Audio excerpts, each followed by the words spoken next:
નમસ્કાર, લોકસભાના live studio સાથે આપનું સ્વાગત કરું છું। રાજકોટમાં ફરી રહ્યા છે અને રાજકોટ લોકસભામાં રાજકોટ શહેરની 4 જેટલી વિધાનસભાનો સમાવેશ થાય છે। એટલે આમ જોવા જાવ તો આ લોકસભામાં સૌથી વધારે મત વિસ્તાર એ રાજકોટ શહેરનો છે। શહેરની અંદર કયા કામો થયા છે, રાજકોટ શહેરનો વિકાસ અને રાજકોટની સમસ્યાઓ दूर करवानी जेमना माथे जवाबदारी छे एवा नगरसेवको राजकोट म्युनिसिपल कॉर्पोरेशन नी अंदर चूंटाईने आवेला जे कॉर्पोरेटरो महिलाओं अने बहनों अने भाईओ छे एमनी साथे चर्चा करीशुं। थयेला 5 वर्षना कामो तमे मने कहेजो भाई शुं नाम छे अने छेल्ला 5 वर्षमां केवा कामो ए राजकोट महापालिकानी अंदर थया छे। Doctor Hardik Gohil ward number 5 नो कॉर्पोरेटर छुं। त्यारे राजकोट शहेरने छेल्ला 5 वर्षमां ए खूब ज विकासना काम कर्या छे, जे ऐतिहासिक छे। अत्यार सुधी विकासना कामो ए थया नता, जेमानो एक मुख्य मुद्दो ए राजकोटने एम्स मळी छे, जे आखा भारतमां अमुक अमुक स्टेटमां ज छे।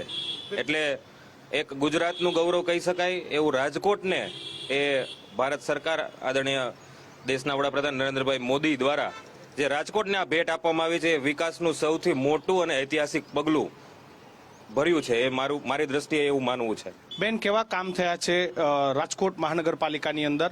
આરોગ્ય, શિક્ષણ, મહિલાઓ કેવા કામ થયા છે 5 વર્ષની અંદર? હું doctor Rajeshri Dodiya ward number 10ના કોર્પોરેટરની જવાબદારી નિભાવું છું। ખાસ તો છેલ્લા 5 વર્ષમાં આરોગ્યની દ્રષ્ટિએ જોવા જાય તો માણસનું સૌથી કોઈ સાચું સંપત્તિ હોય ને તો એનું આરોગ્ય છે।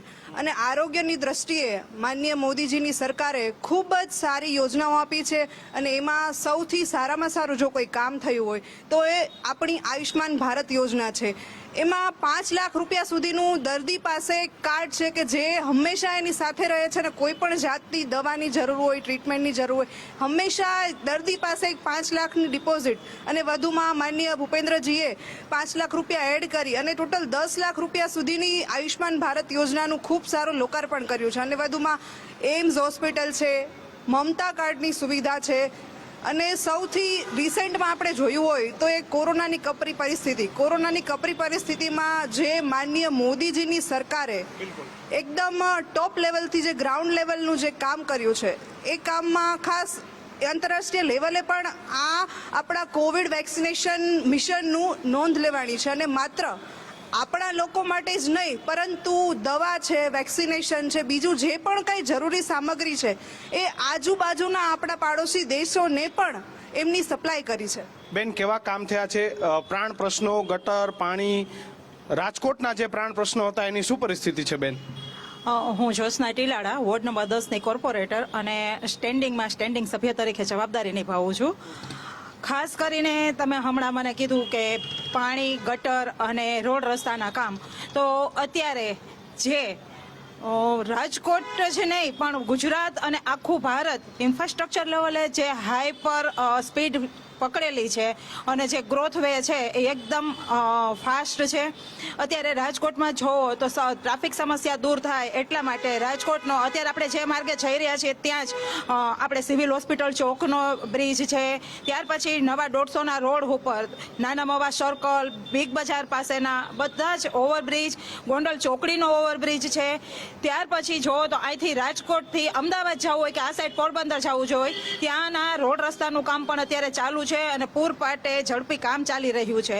અને પાણીના પ્રશ્નો તમે કહેતા હોય તો સૌની યોજનાથી જે માનનીય મુખ્યમંત્રી તેમજ આપણા દેશના વડાપ્રધાન માનનીય શ્રી નરેન્દ્રભાઈ મોદીના અગાધ પ્રયત્નોથી જે સૌની યોજના આખા ગુજરાતની અંદર પથરાયેલી છે, એટલે કે કહીને તો કેવડિયા કોલોનીથી માંડીને કચ્છની ધરા સુધી એટલું નેટવર્ક સરસ છે એટલે પાણીની સમસ્યા તો ન ભૂતો ન ભવિષ્ય આવું ક્યારેય સંભવિત પણ નહોતું ને આપણે વિચાર્યું પણ નહોતું, એટલું સરસ આયોજન કરેલ છે। ખાસ કરીને રાજકોટની નગર રચના એવી છે કે ઊંધી રકાબી જેવી છે, તો એમ કહે ને કે નેવાના પાણી મોભારે ચડાવવા અઘરા છે, પણ ભાજપની સરકાર જ્યારથી અસ્તિત્વમાં આવેલી છે એટલે કે 2000ની સાલથી જે સ્પીડ ગુજરાતના ગ્રોથે પકડી છે એમાં પાણીનો જટિલ પ્રશ્ન મુખ્ય નું આયોજન કરી અને આખા ગુજરાતને અત્યારે આપણે સૌની યોજનાથી પાણી પૂરે પાડ્યું। ભાઈ, કેવા કામ થયા છે રાજકોટની અંદર, મહત્વના કામો રાજકોટ લોકસભાની અંદર? ખાસ કરીને લોકસભાની ચૂંટણી છે. દરેકને પોતપોતાની વાત રાખતા હોય છે પાર્ટીઓ, પણ ભારતીય જનતા પાર્ટીને નરેન્દ્રભાઈ મોદીના વડાપ્રધાનને શીર્ષ નેતૃત્વ નીચે જ્યારે રાજકોટ, ગુજરાત અને સમગ્ર દિલ્હીની વાત કરીએ ત્યારે આજે 80 કરોડ લોકોને PMGAY એટલે પ્રધાનમંત્રી ગરીબ કલ્યાણ યોજના હેઠળ અનાજ મળે છે કે જે મફત અનાજ કહેવાય, ફ્રી અનાજ કહેવાય, જેનો આજે સામાન્ય જે કોરોના કાળ હતો, એક પણ પૈસાની કોઈને આમદની આવતી નહોતી અને કોઈની રોજી નહોતી, છતાં સરકારે પોતે પહેલ કરી અને એને આમદનીના ભાગરૂપે મફત ફ્રી અનાજ આપ્યું. અને સરકાર માય બાપ તરીકે એમનું જે ફરજ નિભાવે છે એમાં લોકો પણ ખૂબ રાજી છે અને આવનારી ઇલેક્શનમાં પણ આ મુદ્દાઓને ધ્યાનમાં લઈ અને લોકો ખૂબ જ ત્રીજી વાર માનનીય વડાપ્રધાન તરીકે નરેન્દ્રભાઈને જોવા માગે છે. બિલકુલ. તો સમસ્યાઓ એ શહેરની અંદર હવે ખાસ નથી જોવા મળતી. કયા કામ જે રાજકોટ માટે જરૂરી હતા અને જે છેલ્લા 5 વર્ષમાં થયા છે? મારું નામ અશ્વિન પાંબર છે. વોર્ડ નંબર 8ના કોર્પોરેટરની જવાબદારી છે. ભારતીય જનતા પાર્ટીનું જે આજે દેશની અંદર અમારું શીર્ષ નેતૃત્વ કરી રહ્યા છે આદરણીય વડાપ્રધાન શ્રી નરેન્દ્રભાઈ મોદી સાહેબ, ગુજરાત રાજ્યનું નેતૃત્વ કરી રહ્યા છે ભૂપેન્દ્રભાઈ પટેલ સાહેબ, કે આ 5 વર્ષની અંદર રાજકોટને જે મળ્યું છે ન ભૂતો ન ભવિષ્ય છે. આજે એમ્સ જે આજે ગુજરાતની અંદર પ્રથમ રાજકોટને મળી રહી છે, ઇન્ટરનેશનલ એરપોર્ટ જે આજે આપણે જોઈ રહ્યા છીએ કે તમામ ફ્લાઇટ કાર્ગો સાથેની આજે સુવિધા રાજકોટને આપેલી છે. આ સિવાય જનાના હોસ્પિટલ કે આજે અતિ આધુનિક સિવિલ હોસ્પિટલને જે આજે નવીનીકરણ કરી અને નાના વર્ગના લોકોને કાયમ માટે થઈને તકલીફ ના પડે આરોગ્યલક્ષી, એના માટેના પણ સરકારે તમામ પ્રયત્નો કર્યા છે. અને કોર્પોરેશનના અમારા તમામ પદાધિકારીઓ, કોર્પોરેટરશ્રીઓએ આખા રાજકોટની અંદર જ્યાં માનવી ત્યાં સુવિધાનું જે સૂત્ર છે આદરણીય વડાપ્રધાન નરેન્દ્રભાઈએ અમને આપેલું છે, સૌનો સાથ સૌનો વિકાસ, આ નીતિથી રાજકોટના તમામ કોર્પોરેટરશ્રીઓ, પદાધિકારીશ્રીઓ, અધિકારીશ્રીઓ અમે કામ કરી રહ્યા છીએ. અને નરેન્દ્રભાઈ આપેલો જે વિકાસનો મંત્ર છે એને અમે ચરિતાર્થ કર્યો છે. બિલકુલ. ભાઈ, હજુ કયા કામોની જરૂર છે જેથી રાજકોટનો જે વિકાસ છે, જે એન્જિન ગ્રોથ, ડબલ એન્જિનની જે વાત કરો છો, આ ગ્રોથને વધારે અને સમસ્યાઓ હવે રાજકોટમાં કેવી રહી છે? હું નીતિન રામાણી, વોર્ડ નંબર 13ના કોર્પોરેટર અને હાઉસિંગ કમિટીના ચેરમેન. આપણા વડાપ્રધાન અમારા નરેન્દ્રભાઈ મોદી આવ્યા પછી અમને આ આવાસની અંદર છેલ્લા 5 વર્ષની અંદર 12,200 આવાસ બનાવ્યા. ટોટલ આવાસ આપણે અત્યાર લગીનો ઇતિહાસ છે 36,000 આવાસ. છેલ્લા 10 વર્ષની અંદર 18,000 આવાસ બનાવ્યા છે. એટલે પ્રધાનમંત્રીનો હતો ઘરનું ઘર લોકોને જો જરૂરી છે એટલે એ પૂરું પાડ્યું છે. કેવું છે રાજકોટ ભાઈ, તમારા ચશ્મામાંથી કેવું દેખાય છે આ રાજકોટ? ટ્રાફિક, શિક્ષણ, કેવી કેવી સમસ્યાઓ અને પહેલાનું રાજકોટ અને અત્યારનું રાજકોટ? પહેલાંના રાજકોટ અને અત્યારના રાજકોટમાં ઘણો ડિફરન્સ છે. ભૂપેન્દ્રભાઈ મુખ્યમંત્રી ગુજરાતના છે તેને અને વિજયભાઈ રૂપાણીની સરકારમાં રાજકોટમાં ઘણા ઓવરબ્રિજ અને અંડરબ્રિજ મંજૂર કર્યા. તે પછી રાજકોટની ટ્રાફિક સમસ્યા ઘણી હળવી થઈ ગઈ છે.